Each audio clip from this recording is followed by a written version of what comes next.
Hi friends, hashtag Manali जेदे या नवीन YouTube चॅनलमध्ये तुमच्या सगळ्यांचे खूप खूप खूप मनापासून स्वागत आहे. काय झालं की मी युट्यूबवर आता आली इकडे आणि व्हिडिओज बनवते. पण तुम्ही जसं बघताय की माझे व्हिडिओज रेग्युलर बेसिसवर येत नाहीयेत. कधी आज येतोय, कधी एक आठवड्याने येतोय, कधी 4 दिवसांनी येतोय, कधी 3 दिवसांनी येतोय.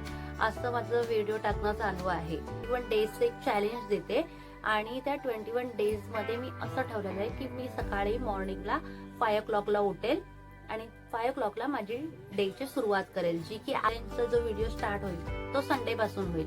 संडे पासून डेली तुम्हाला म्हणजे हे भेटेल, व्हिडिओज बघायला भेटेल की मी कसं उठते, काय रोज मला त्याच टायमिंगला उठायला जमतंय का, माझी जी कामं ज्या ज्या वेळेत मी ठरवलंय ते मला करायला जमतंय का, हे मी सगळं तुम्हाला मग तेव्हा सांगत राहील. तर बघा मी आहे ना असं एक तुम्हाला दिसत असेल तर असं एक मी हे बनवलंय, माझं टाइम टेबल बनवलंय.